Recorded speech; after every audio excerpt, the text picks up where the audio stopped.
आज हम पहले इतिहास की पुस्तक में अध्याय 12 का अध्ययन करेंगे। जब दाऊद सिकलग में कीश के पुत्र शाऊल के डर के मारे छिपा रहता था, तब ये उसके पास वहां आए और ये उन वीरों में से थे जो युद्ध में उसके सहायक थे। ये धनुर्धारी थे जो दाहिने बाएं दोनों हाथों से गोफन के पत्थर और धनुष के तीर चला सकते थे, और ये शाऊल के भाइयों में से बिन्यामीनी थे। मुख्य तो अहीएजेर और दूसरा योआज था, जो गिबावासी शमा का पुत्र था। फिर अजमावेत के पुत्र यजीएल और पेलेत, फिर बराका और अनातोती येहू, और गिबोनी यिशमायाह जो 30 में से एक वीर और उनके ऊपर भी था। फिर यर्मयाह, यहजीएल, योहानान, गदेरावासी योजाबाद, एजुले, यरीमोत, बालिया, शमरिया, हारूपी शपत्या, इल्काना, यिशिया, अजरेल, योएजेर, याशोबाम, जो सब कोरह वंशी थे, और गदोरवासी यरोहाम के पुत्र योएला और चबद्या। फिर जब दाऊद जंगल के गढ़ में रहता था, तब ये गादी जो शूरवीर थे और युद्ध विद्या सीखे हुए और ढाल और भाला काम में लाने वाले थे, और उनके मुंह सिंह के से और वे पहाड़ी मृग के समान वेग से दौड़ने वाले थे, ये और गादियों से अलग होकर उसके पास आए। अर्थात मुख्य तो एजेर, दूसरा ओबद्या, तीसरा एलियाब, चौथा मिशमन्ना, पांचवा यर्मिया, छठा अते, सातवां एलिएल, आठवां योहानान, नौवां इल्जाबाद, 10वां यर्मिया और 11वां मकबन्ने था। ये गादी मुख्य योद्धा थे। उनमें से जो सबसे छोटा था वह तो 100 के ऊपर, और जो सबसे बड़ा था वह 1000 के ऊपर था। ये ही वे है जो पहले महीने में जब यर्दन नदी सब किनारों के ऊपर ऊपर बहती थी, तब उसके पार उतरे और पूर्व और पश्चिम दोनों ओर के सब तराई के रहने वालों को भगा दिया। कई एक बिन्यामीनी और यहूदी भी दाऊद के पास गढ़ में आए। उनसे मिलने को दाऊद निकला और उनसे कहा, यदि तुम मेरे पास मित्र भाव से मेरी सहायता करने को आए हो, तब तो मेरा मन तुमसे लगा रहेगा, परंतु जो तुम मुझे धोखा देकर मेरे शत्रुओं के हाथ पकड़वाने आए हो, तो हमारे पितरों का परमेश्वर इस पर दृष्टि करके डांटे, क्योंकि मेरे हाथ से कोई उपद्रव नहीं हुआ। तब आत्मा अमासे में समाया जो 30 वीरों में मुख्य था, और उसने कहा, हे दाऊद, हम तेरे हैं। हे यिशे के पुत्र, हम तेरी ओर के हैं। तेरा कुशल ही कुशल हो और तेरे सहायकों का कुशल हो, क्योंकि तेरा परमेश्वर तेरी सहायता किया करता है। इसलिए दाऊद ने उनको रख लिया और अपने दल के मुखिया ठहरा दिए। फिर कुछ मनश्शेई भी उस समय दाऊद के पास भाग आए, जब वह पलिश्तियों के साथ होकर शाऊल से लड़ने को गया, परंतु वह उनकी कुछ सहायता न कर सका, क्योंकि पलिश्तियों के सरदारों ने सम्मति लेने पर यह कहकर उसे विदा किया, वह हमारे सिर कटवाकर अपने स्वामी शाऊल से फिर मिल जाएगा। जब वह सिकलग को जा रहा था, तब ये मनश्शेई उसके पास भाग आए, अर्थात अदन्ना, योजाबाद, यदीएल, मिकाएल, योजाबाद, एलीहू और सिल्लते, जो मनश्शे के हजारों के मुखिए थे। इन्होंने लुटेरों के दल के विरुद्ध दाऊद की सहायता की, क्योंकि ये सब शूरवीर थे और सेना के प्रधान भी बन गए। वरन प्रतिदिन लोग दाऊद की सहायता करने को उसके पास आते रहे, यहाँ तक कि परमेश्वर की सेना के समान एक बड़ी सेना बन गई। फिर लोग लड़ने के लिए हथियार बांधे हुए हेब्रोन में दाऊद के पास इसलिए आए कि यहोवा के वचन के अनुसार शाऊल का राज्य उसके हाथ में कर दे। उनके मुखियों की गिनती यह है, यहूदा के ढाल और भाला लिए हुए 6800 हथियारबंद लड़ने को आए। शिमोनी 7100 तैयार शूरवीर लड़ने को आए। लेवीय 4600 आए। हारून के घराने का प्रधान यहोयादा था और उसके साथ 3700 आए। सादोक नामक एक जवान वीर भी आया और उसके पिता के घराने के 22 प्रधान आए। शाऊल के भाई बिन्यामीनियों में से 3000 आए, क्योंकि उस समय तक आधे बिन्यामीनियों से अधिक शाऊल के घराने का पक्ष करते रहे। फिर एप्रेमियों में से बड़े वीर और अपने अपने पितरों के घराने में नामी पुरुष 20,800 आए। मनश्शे के आधे गोत्र में से दाऊद को राजा बनाने के लिए 18,000 आए, जिनके नाम बताए गए थे। इस्साकारियों में से जो समय को पहचानते थे कि इस्राएल को क्या करना उचित है, उनके प्रधान 200 थे और उनके सब भाई उनकी आज्ञा में रहते थे। फिर जबूलून में से युद्ध के सब प्रकार के हथियार लिए हुए लड़ने को पाँति बांधने वाले योद्धा 50,000 आए। वे पाँति बांधने वाले थे और चंचल न थे। फिर नप्ताली में से प्रधान तो 1,000 और उनके संग ढाल और भाला लिए 37,000 आए।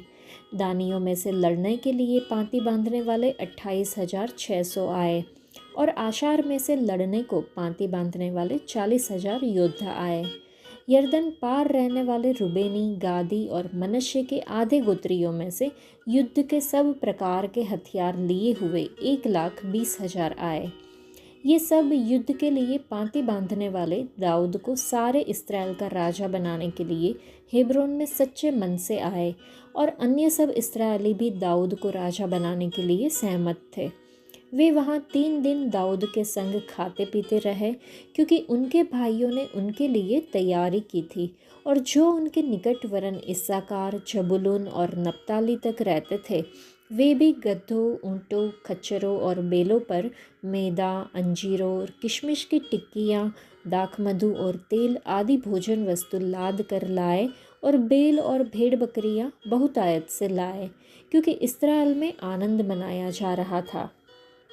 यह अध्याय पढ़ने के बाद हम समझ सकते हैं कि बिन्यामीन के कुल के बहादुर योद्धा शाऊल के कुल के संबंधी दाऊद के पास आए जब दाऊद राजा शाऊल के खून के पीछा करने से बचने के लिए फलिस्तियों के देश में रह रहा था और उन्होंने अपनी निष्ठा प्रकट की। दाऊद के योद्धाओं में गादी शामिल थे, जो वीर थे, युद्ध के लिए प्रशिक्षित थे, हथियारों के उपयोग में निपुण थे और हिरण जैसे तेज थे। जब नदी दोनों किनारों पर वेग से बह रही थी, वे यरदन को पार करने के लिए तैयार थे ताकि वे दाऊद के साथ जुड़ सके।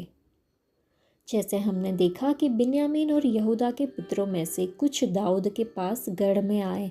दाऊद बाहर निकलकर उनसे मिलने गया और उनसे कहा कि यदि तुम मुझे सहायता देने के लिए शांति से मेरे पास आए हो तो मेरा हृदय तुम्हारे साथ एक हो जाएगा, परंतु यदि तुमने मुझे मेरे शत्रुओं को सौंपने के लिए धोखे से आए हो तो हमारे पितरों का परमेश्वर इसे देखे और दंड दे। दाऊद का विशाल हृदय और परमेश्वर में उसका विश्वास यहाँ हम स्पष्ट देखते हैं। मनश्शे के पुरुषों ने दाऊद की आक्रमणकारियों के विरुद्ध सहायता की और उसकी सेना में सेनापति बने। दाऊद के असंतुष्ट लोगों का समूह, जो कहीं और नहीं जा सकता था, वीर पुरुषों की अद्भुत सेना में बदल गया। यह अध्याय हमें यह भी दर्शाता है कि युद्ध के लिए तैयार विभिन्न कुलों की संख्या जो हेब्रोन में दाऊद से जुड़ी, लेवी के पुत्र शिमोन, इस्साकार, एप्रेम, जबूलून, नप्ताली, दान और आशेर पूरे हृदय से उसके साथ जुड़ गए। दाऊद को इन योद्धाओं से बहुत ही समर्थन मिला जो पूरे इस्राएल पर उसे राजा बनाने के लिए हेब्रोन आए थे। वे आनंद, वफादार हृदय, मन की एकता और परमेश्वर द्वारा चुने गए राजा की सेवा के प्रति प्रतिबद्धता के साथ आए। दाऊद के राज्याभिषेक ने इन कुलों को इस्राएल के राज्य में एक साथ जोड़ा। उसी प्रकार मंडली एक हो सकती है जब उसके सभी सदस्य अपने हृदय और मन में उद्धारकर्ता और राजा के रूप में प्रभु यीशु का राज्याभिषेक करें। उनके अनंतकालीन राज्य में सभी संबंधित आत्माओं के साथ एक बनने के लिए। हमने ये भी देखा कि जब शूरवीरों के मुख्य अमासाई पर पवित्र आत्मा आया तो उसने कहा, हे दाऊद, हम तुम्हारे साथ हैं, तुम्हें शांति मिले, तुम्हारे सहायक को शांति मिले, क्योंकि तुम्हारा परमेश्वर तुम्हारी सहायता करने वाला है। हमारा परमेश्वर शांति का परमेश्वर है, वह शांति का स्वामी है, शांति का कारण है। यहोवा शालोम है, वह अपने बच्चों में एकता और शांति उत्पन्न करता है। जब पवित्र आत्मा हमारे भीतर आता है तो हमारे हृदयों, परिवारों और मंडलियों में शांति होती है। शांति पवित्र आत्मा का फल है। शत्रु शैतान इस शांति को बाधित करेगा और हमारे अंदर विभाजन, वेर, द्वेष, कटुता और क्षमा न करने की भावना उत्पन्न करेगा। तो चलिए हम जांच करें कि क्या ये शांति हमारे भीतर, हमारे परिवारों और हमारी मंडलियों में है कि नहीं। जब हमारे उद्धारकर्ता यीशु मसीह का जन्म हुआ तो स्वर्गदूतों ने कहा कि आकाश में परमेश्वर की महिमा हो और पृथ्वी पर उन मनुष्यों को शांति मिले जिनसे वह प्रसन्न है। जब भी यीशु आए उन्होंने कहा, तुम्हें शांति मिले। हमें शांति के सुसमाचार की तैयारी रूपी जूते पहनने के लिए कहा गया है। यीशु मसीह ने यह भी कहा कि मैं तुम्हें शांति देकर जाता हूँ। आज परमेश्वर के बच्चों के रूप में हमें उनके वचनों पर विश्वास करते हुए सभी परीक्षाओं और कठिनाइयों के बीच शांति से जीना सीखना चाहिए। परमेश्वर की शांति हमारे हृदयों पर राज्य करे। हमें अपने जीवन की गवाही बनकर अपने परिवारों और मंडलियों में शांति से जीना चाहिए। शांति का परमेश्वर खुद हमारे साथ हो और हम पर सदैव राज्य करते रहे, ऐसी हमें प्रार्थना करनी होगी। इस्साकार के पुत्रों में उस समय ऐसे लोग थे जो समय को समझ सकते थे और जानते थे कि इस्राएल को क्या करना चाहिए।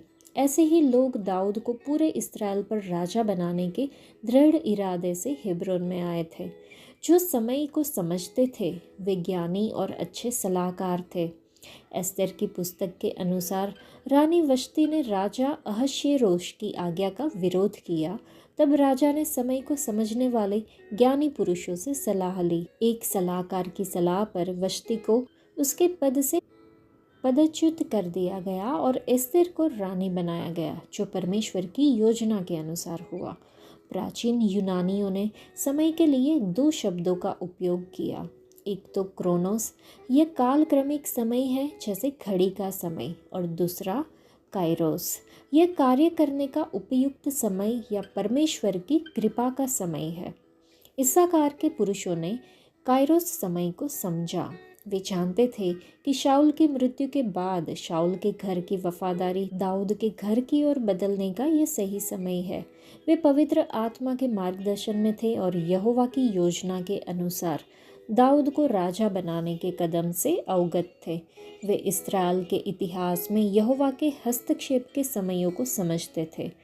दाऊद के जीवन में उस समय परमेश्वर ने अपने उद्देश्य को पूरा करने के लिए लोगों को एकत्र किया। इसी प्रकार हमारे जीवन में भी काइरोस समय आता है, जो परमेश्वर की कृपा का समय है। परमेश्वर की योजनाएं और विचार हमें पवित्र आत्मा के द्वारा प्रकट किए जाते हैं, जो केवल परमेश्वर की गहरी बातों को जानते हैं। इसलिए हमें पवित्र आत्मा के साथ चलने की आवश्यकता है।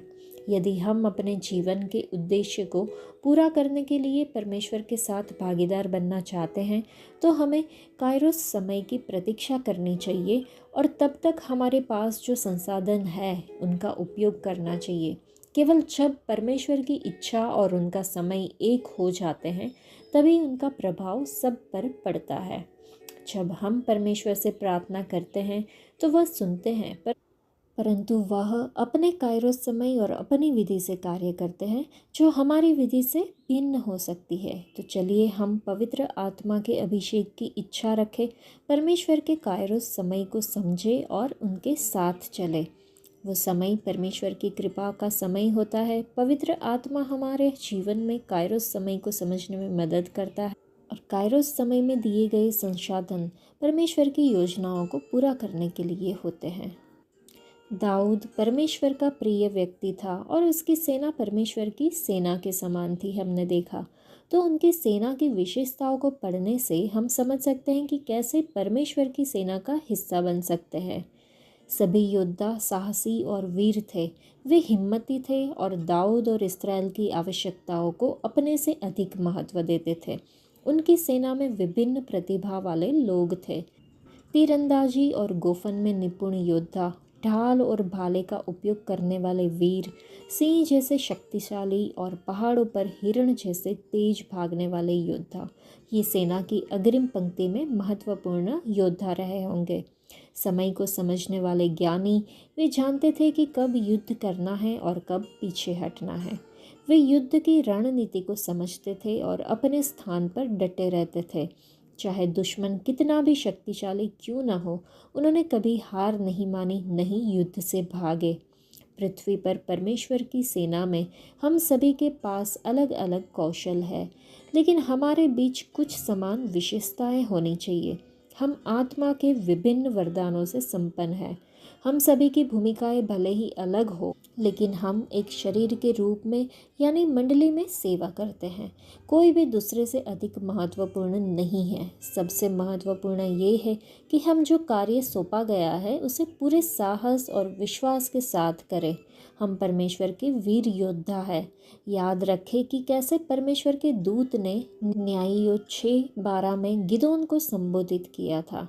हमारी कुशलता विविध है। यह हमारे बच्चों और परिवारों की देखभाल करना हो सकता है, उन्हें परमेश्वर के बारे में सिखाना हो सकता है।